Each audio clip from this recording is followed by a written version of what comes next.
Estimados hermanos, un gran saludo a todos aquellos que nos ven por este canal eh, y que están siguiendo este curso eh, de introducción a la teología, donde estamos viendo la teología sistemática de una forma eh, rápida y lo más simple posible. ¿Eh? Pero hoy nos toca especialmente un tema importantísimo que es el misterio de la Santísima Trinidad. Y aquí les pido por favor que pongan atención, tomen nota y vayan eh, tratando de aprender las partes más importantes, subrayando, anotando y aprendiendo. Así que les invito en este viaje maravilloso para conocer este misterio de la Santísima Trinidad. Un Dios, tres personas, Padre, Hijo y Espíritu Santo. Bien. Antes de entrar a definiciones teológicas, vamos en primer lugar a ver textos del Antiguo Testamento donde hay alusiones. ¿Ya? Se diferencia de, eh, cuando uno habla de alusiones, quiere decir de que se alude de una forma velada a algo. No se habla explícitamente de algo, sino que hay una alusión, pero no algo explícito. Entonces, vamos a ir al Antiguo Testamento y para ver unas citas donde se habla, donde se alude a la Santísima Trinidad. Algunos dicen que ninguno de estos textos alude a o habla de la Santísima Trinidad. Perfecto. No es explícito, son alusiones. Bien, bien. Como la relación del Antiguo Testamento, según Hebreos 10:1, no es más que figura de el Nuevo, no hay que esperar en el Antiguo Testamento que se haga una declaración precisa, sino únicamente alusiones veladas al misterio de la eternidad.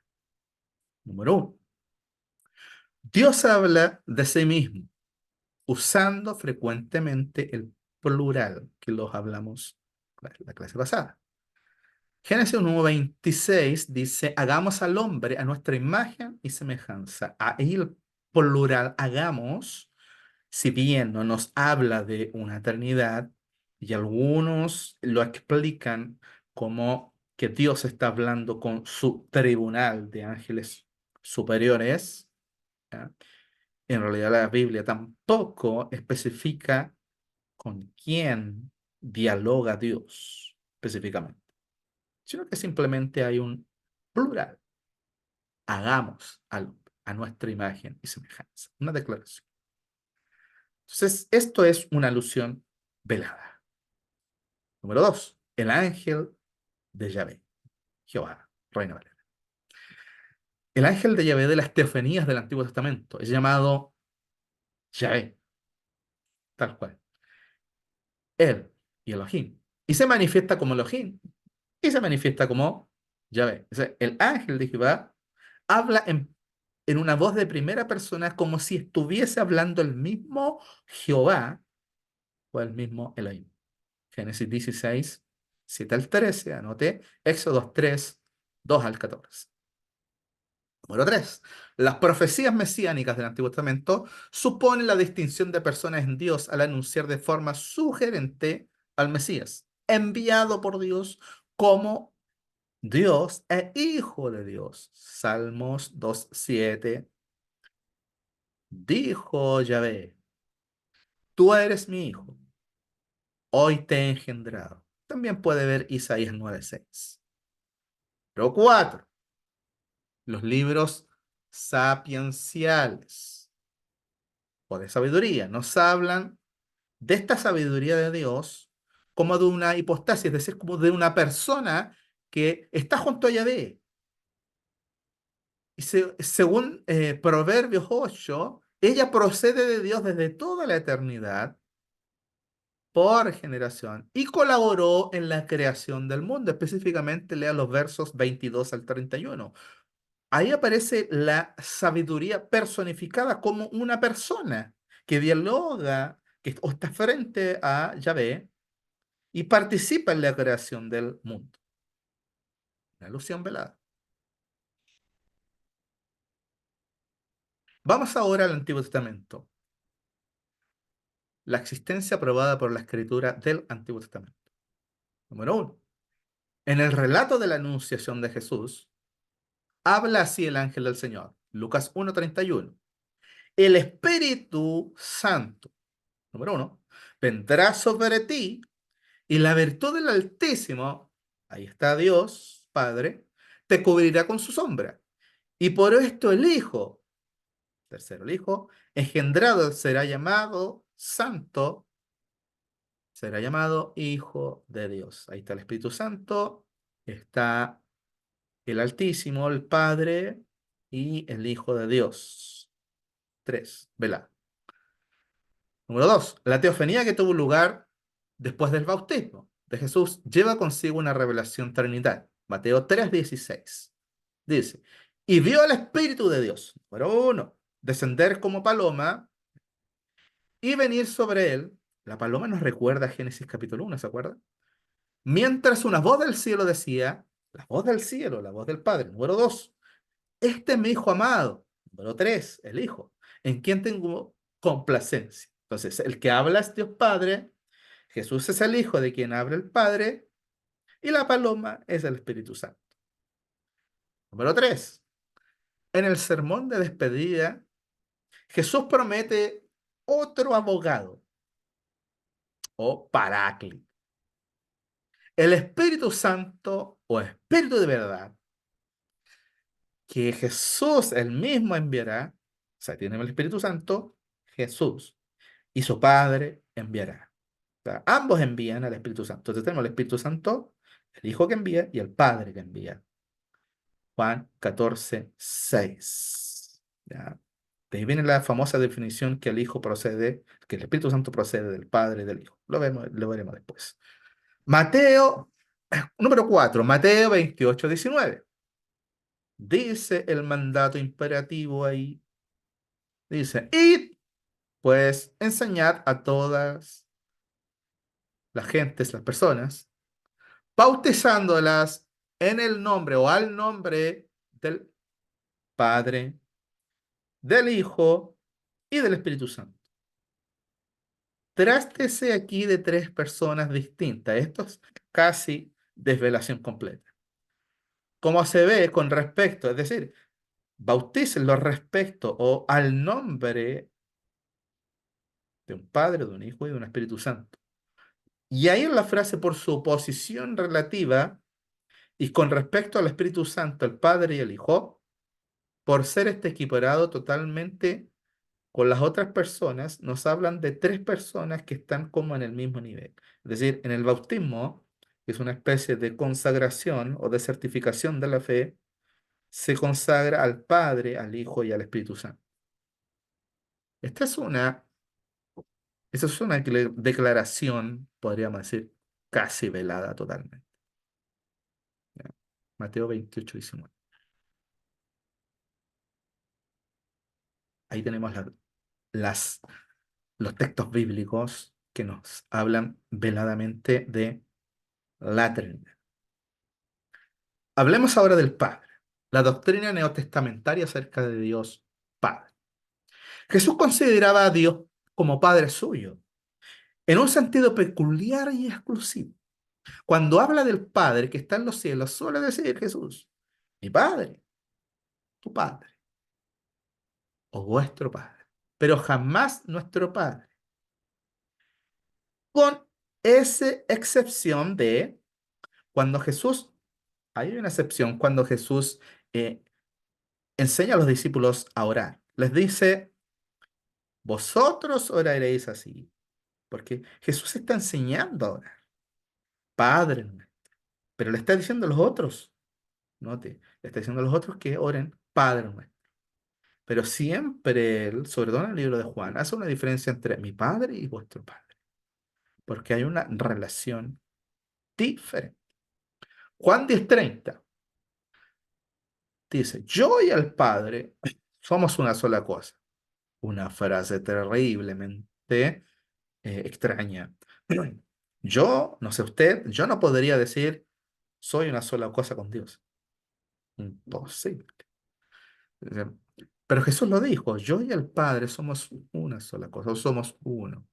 Juan 5:26 también. Pues así como el Padre tiene vida en sí mismo, o sea, por causa de sí mismo, así también dio al Hijo tener vida en sí mismo. Estas frases nos habla de un padre particular que tiene una relación particular con el Hijo, en este caso Jesús. Número dos, doctrina neotestamentaria acerca del Dios Hijo. Vamos, número o letra A. El Logos estaba en Dios. En Logos, en protheon. La preposición griega pros junto a indica que el Logos o el verbo traduce Reina Valera ahí.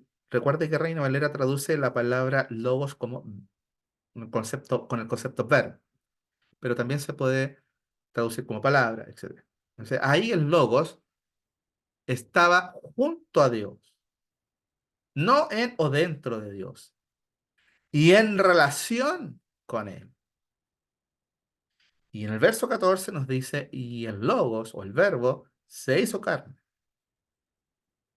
Solamente se puede referir a una persona y de ninguna manera a un atributo divino. O sea, Juan capítulo 1, en los primeros versos, dice, en el principio era el verbo o el logos y el logos y Dios, dice enfáticamente el texto griego, y Dios era el logos. Y Dios era el logos. Y ahí todo lo que usted puede leer, y estaba junto a Dios, etcétera, etcétera. Y este logos es el que en el verso 14 se hace carne. Carne ahí se usa como una, podríamos decir, como una especie de paráfrasis para decir que se hizo un ser humano. ¿Ya? El Logos es una persona distinta de Dios Padre. Aquí está la letra B. El Logos es una persona distinta de Dios Padre. Esto se infiere de que el Logos, esto se infiere en la frase, el Logos estaba junto a Dios. O sea, cuando algo está junto a otro, necesariamente entendemos que hay dos cosas que están juntas. En este caso son dos seres o personas que están juntas. El Logos estaba junto a Dios. ¿No? Entonces, el Logos aquí es una persona porque se identifica a este Logos como unigénito del Padre, es decir, como hijo unigénito del Padre. Y en ese Logos, en ese Logos que se hizo carne, dice el verso 14, hemos visto su gloria como gloria del unigénito del Padre. Entonces, están como frente el Padre y el Hijo, el Padre y el Logos, que después sabemos por la descripción que hace Juan en su prólogo, que este Hijo, este Logos es el Hijo, es el unigénito del Padre. Usted puede leer desde el verso 1 hasta el final del capítulo 1 y va a notar todos estos contrastes.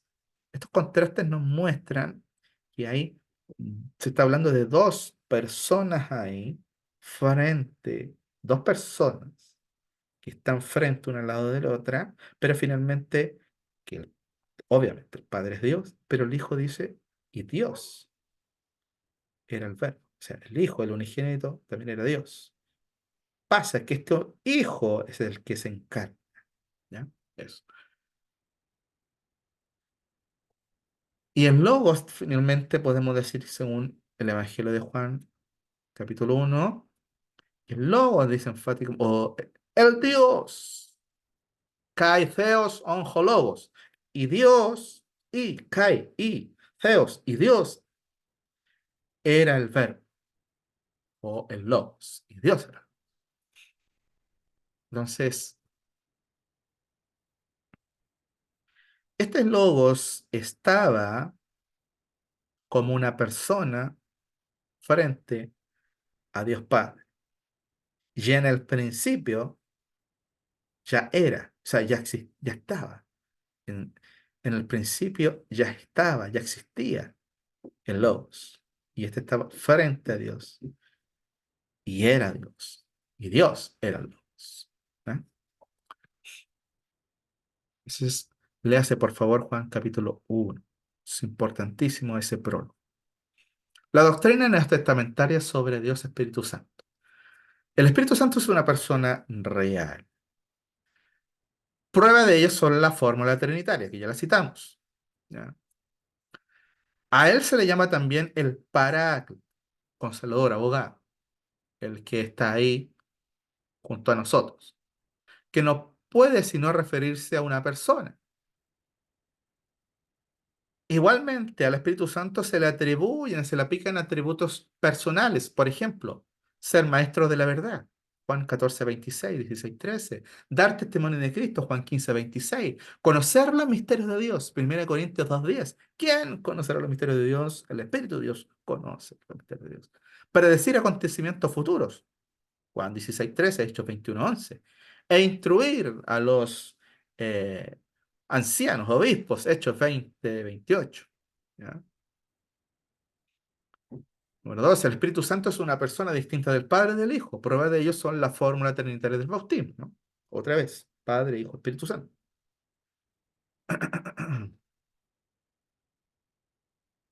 En el bautismo de Jesús también aparece como algo diferente. Está el Padre, está el Espíritu Santo, está el Hijo. El Espíritu Santo viene sobre el Padre, pero el Padre está hablando de arriba. ¿Ya? En la despedida, el discurso de despedida de Jesús, donde el Espíritu Santo se distingue del Padre y del Hijo, puesto que el Padre y el Hijo son los que lo envían. ¿Ya? Número 3. El Espíritu Santo es una persona divina porque se le aplican indistintamente los nombres de Espíritu Santo y de Dios. Hechos 5:3. Este es un terrible pasaje. Ananías dice: ¿por qué se ha apoderado de ti Satanás o se ha apoderado de tu corazón moviéndote a engañar al Espíritu Santo? No has mentido a los hombres sino a Dios. Pero había engañado al Espíritu Santo, engañado también a Dios. Entonces, no se puede engañar a una cosa. A lo que se engaña son a las personas. Necesariamente el Espíritu Santo aquí es puesto como una persona porque a él se le engaña. ¿Ya? Entonces, el Espíritu Santo es equiparado a las tres personas, ¿ya? Al Padre, al Hijo y al Espíritu Santo. Veamos las personas divinas, la Trinidad. La ortodoxa es proponernos dogmas de la Trinidad, entre los conceptos filosóficos de ser, porque no a ver, nos queda chico el vocabulario para poder describir a Dios. Nos queda chico el vocabulario porque sobre todo para describir la esencia de Dios no tenemos palabras. Entonces, la teología usa conceptos, muchos conceptos que tienen que ver con la filosofía, para poder explicar quién es Dios o su Trinidad. Ya, la Trinidad necesitamos ocupar conceptos. Y estos conceptos filosóficos son esencia, naturaleza, sustancia, hipostasis, persona. Entonces, estos conceptos necesitamos ocuparlos para poder explicar la Trinidad. Los conceptos de esencia, naturaleza y sustancia designan la esencia física de Dios como una de las tres personas divinas. Podemos decir de lo que está hecho. Es divino. La sustancia de Dios es divina. La naturaleza de Dios es divina, la esencia. Persona es una hipostasis racional. Hipostasis es una sustancia individual completa, totalmente subsistente en sí. O sea, por ejemplo, yo soy Giovanni, Él es Pedro, él es Juan. Él es una persona, yo soy una persona y él de acá es una persona. Pedro y Juan son personas y Giovanni es una persona. Nos diferenciamos, subsistimos diferentes cada una de sí. Yo no subsisto con él y yo no subsisto con él. Somos una subsistencia personal diferente cada una. ¿Ya? Eso es una persona. ¿No? Es una hipostasis racional. Las relaciones y las personas. Las tres relaciones mutuamente opuestas. ¿Ya? Aquí, cada persona tiene una relación respecto a la otra, en la Trinidad. Por lo general se hace esta especie de triángulo. No es lo mejor que tenemos, pero podríamos decir que es lo más práctico para enseñar la doctrina de la Trinidad. Cada una de las personas, el Padre, el Hijo y el Espíritu Santo, tienen relaciones entre sí y son relaciones opuestas. Tenemos la paternidad, la filiación y la expiración. ¿Ya? Son las tres hipostasis de las tres hipostasis o personas divinas. Por ejemplo, número uno, la paternidad constituye a la persona del Padre. La filiación es el Padre, Hijo. La filiación le pertenece al Hijo. Y la expiración pasiva que recibe del Padre y del Hijo le compete al Espíritu Santo, porque el Espíritu Santo es expirado desde el Padre y del Hijo. ¿Ya? Estas son las relaciones de las personas. Al Padre le compete la paternidad, al Hijo la filiación y al Espíritu Santo la expiración del Padre y del Hijo. ¿Ya? Otro concepto, hablamos de las relaciones.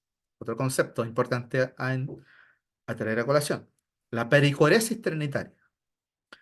¿Qué es esta cosa extraña? Pericoresis, circunvalencia. La pericoresis trinitaria se entiende como la mutua compenetración e inhabitación de las tres personas divinas entre sí. Es decir, entiendas, el Padre, el Hijo y el Espíritu Santo, pero el Padre habita en el Hijo y el Hijo en el Padre y el Espíritu Santo habita en el Padre y habita en el Hijo. Y el Hijo habita en el Padre, en el Espíritu Santo, y el Padre en el Espíritu Santo y en el Hijo. Es decir, hay una mutua, a pesar de ser tres personas, pero es una sola esencia. A diferencia de yo, nuevamente, Pedro y Juan, son tres esencias, tres personas. En Dios hay tres personas como Pedro, Giovanni y Juan, pero es una esencia. Por lo tanto, ahí ocurre la pericoresis. Hay una compenetración e inhabitación de las tres personas, el Padre en el Hijo, el Hijo en el Padre, el Espíritu Santo en el Padre. Y todas están compenetradas e inhabitadas una por las otras. Por ejemplo, dice Juan 10:30, el Padre y yo somos uno, somos una misma cosa. Juan 10:38, creed a mis obras para que sepáis y conozcáis que el Padre está en mí y yo en el Padre. El Padre está en mí, yo en el Padre.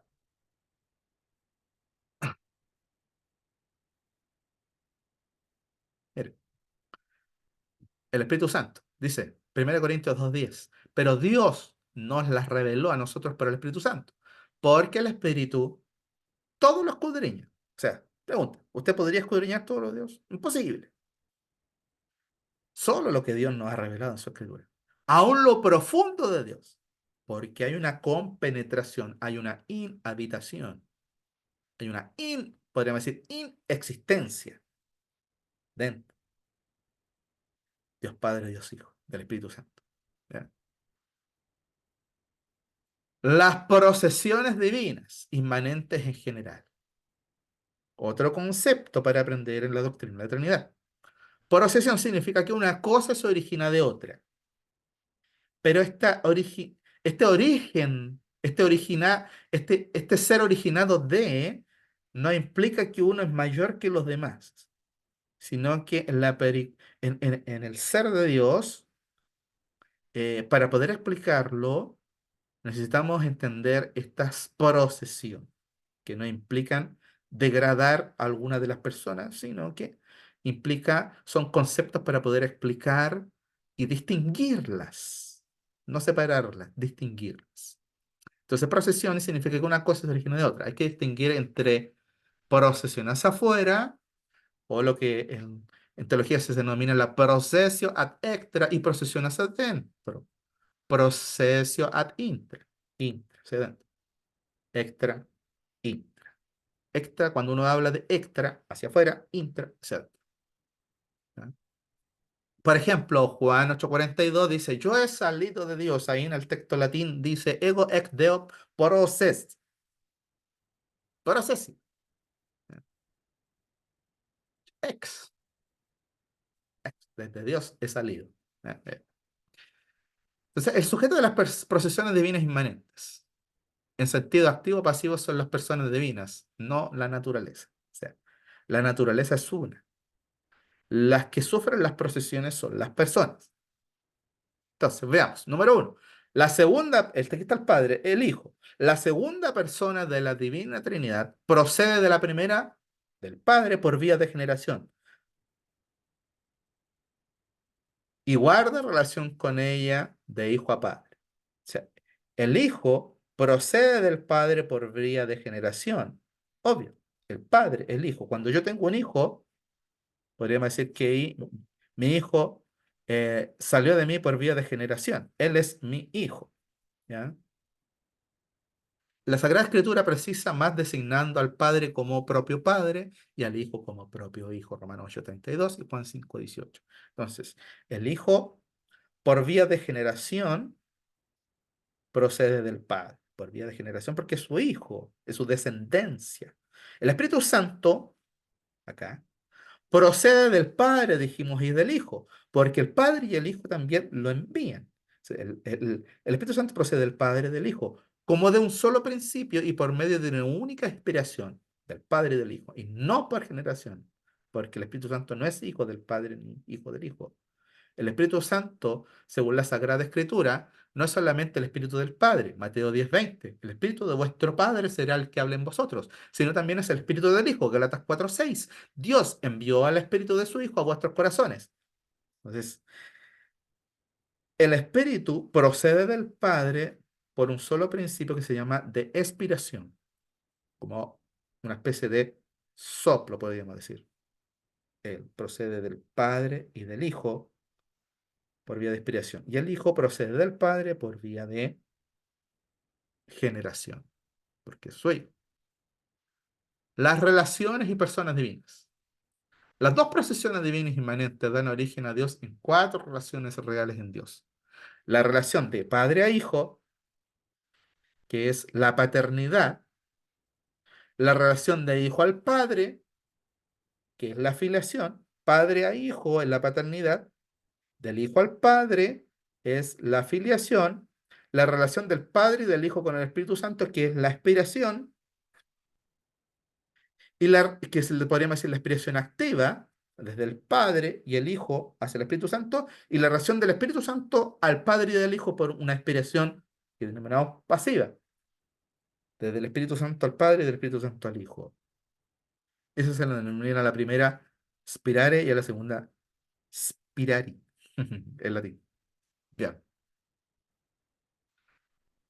Las operaciones divinas ad extra, hacia afuera ahora. Estuvimos hablando de las operaciones divinas ad intra, las relaciones dentro de Dios, cómo funciona Dios dentro de su Trinidad, de alguna forma tratando de explicar. Hacia afuera, ad extra.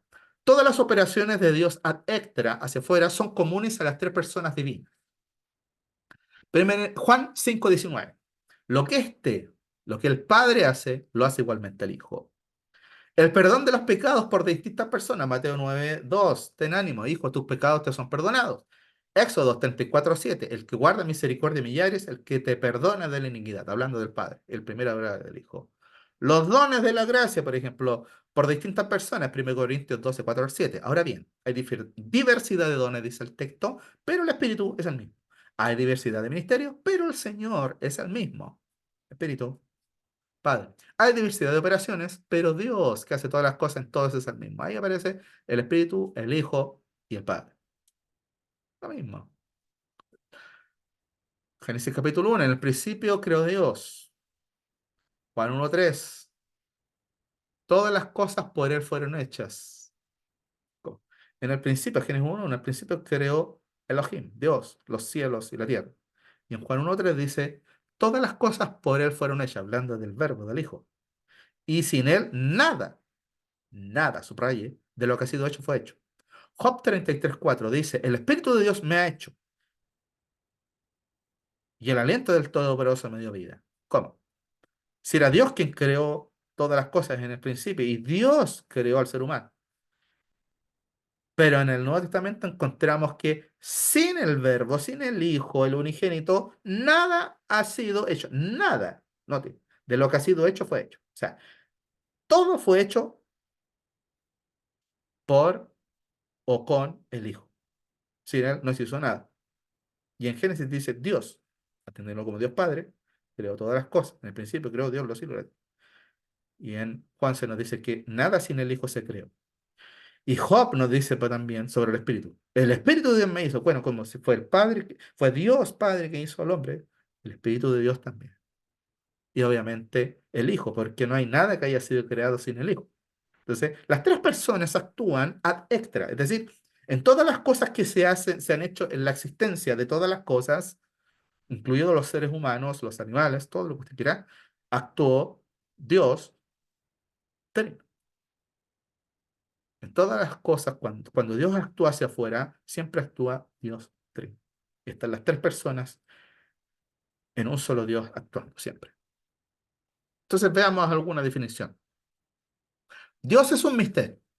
Primero, Dios es un misterio. La Trinidad es un misterio. Y este misterio nos dice así, este es el misterio de la Trinidad.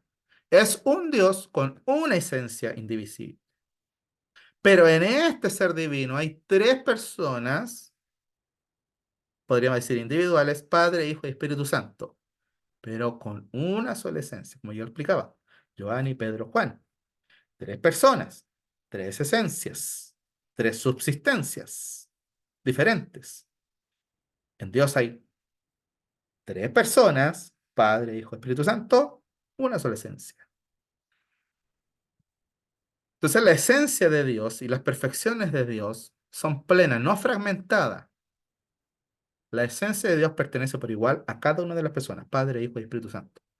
La subsistencia y operación de las tres personas del ser divino están marcadas por un seguro y definidor. Hay un orden en la Trinidad, pero no un orden que degrade, sino un orden en el ser de Dios.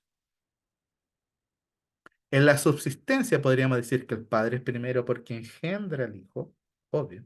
Padre y el Hijo viene después. Y el Espíritu Santo tercero porque ambos aspiran el Espíritu Santo y ambos lo envían. ¿Eh? Pero eso no es una degradación, es una escala dentro de la esencia de la eternidad. Nosotros no podemos comprenderla porque nosotros cuando hablamos de escala imaginamos al tiro que este es mayor y el otro es menor y menor. No, no, no, no. En la eternidad no se da eso. No, no, no, no, no, no funciona así la eternidad. Pero eso sigue siendo un misterio porque nuestro lenguaje no alcanza a describirlo. Estamos tratando de describirlo. Entonces, hay unidad en la Trinidad y Trinidad es la unidad. Entonces, tenemos al Padre, que es Dios, pero no es el Espíritu Santo. Tenemos al Espíritu Santo, que es Dios, pero no es el Hijo, ni el Padre. Y tenemos al Hijo, que es Dios, pero que no es el Espíritu Santo y que no es el Padre. Todos comparten una misma esencia. Entonces, es un Dios, una esencia, tres personas, iguales en perfección, coeternas, coiguales, iguales en sustancia, distinguibles en subsistencia, porque subsisten como Padre, Hijo, Espíritu Santo. Entonces, ese es el concepto de Trinidad. Un Dios, una esencia, iguales en perfección, iguales en sustancia, porque comparten la misma sustancia, pero en tres personas. Un Dios, tres personas. ¿Ya? Jehová, nuestro Dios, uno es, pero el cristianismo dice es uno, en tres personas. Entonces, no contradecimos el Shema, eh, Deuteronomio 6, capítulo 6, el verso no me acuerdo, dice Jehová, nuestro Dios uno es, no lo contradecimos, lo afirmamos, Dios es uno, pero lo que agregamos es en tres personas por la revelación del Nuevo Testamento y las alusiones vagas que hay en el Antiguo Testamento también. Entonces, un Dios, grave es esto, un Dios, una esencia igual, un Dios, una esencia en tres personas, iguales en perfección, iguales en sustancias, coeternas, coiguales, pero distinguibles en subsistencias o personas, Padre, Hijo, Espíritu Santo. Entonces, unas pequeñas aplicaciones a nuestra vida. La vida cristiana debe ser trinitaria. Yo abogo por una vida trinitaria. Nuestras oraciones deben también ser trinitarias, aunque oramos en el nombre del Hijo, porque así nos acercamos al Padre. Pero es trinitaria siempre la oración, aunque no lo queramos, porque nosotros oramos al Padre por o en el nombre del Hijo en el Espíritu Santo, porque es el Espíritu Santo quien sube nuestras oraciones al Padre, podríamos decir. Entonces, oramos al Padre en el nombre del Hijo por el Espíritu Santo. Es decir, la oración creyente, cristiana, es una oración eminentemente trinitaria. La predicación es eminentemente trinitaria. Predicamos la palabra del Padre, porque de tal manera amó Dios al mundo, encarnada por el Hijo, por inspiración del Espíritu Santo. Predicamos la palabra del Padre encarnada en el Hijo por la inspiración del Espíritu Santo. La historia de predicación es trinitaria. Celebramos la mesa del Señor con el Padre. Cuando usted pasa a celebrar el sacramento de la Santa Cena, Eucaristía, usted pasa a la mesa a sentarse con el Padre por medio del Hijo y recibimos las gracias de Dios por medio del Espíritu Santo. La Eucaristía o la Santa Cena, cuando usted pasa a celebrar, es un momento trinitario. No es un momento solitario, es un momento trinitario. Usted se sienta a la mesa con el Padre. Y si se sienta a la mesa por el Padre, es porque se sienta por el Hijo. No hay otra forma de poder sentarse a la mesa, sino que a través de el Hijo. El Hijo nos permite sentarnos a la mesa con el Padre. Y el Espíritu Santo nos trae las bendiciones de estar sentados a la mesa. Bien, hermanos, que la Santísima Trinidad, Padre, Hijo y Espíritu Santo, estén con nosotros. El Padre nos guarde, el Hijo nos guíe y el Espíritu Santo nos ilumine. Muchas bendiciones y adiós. Nuestro Dios Trino sea la gloria.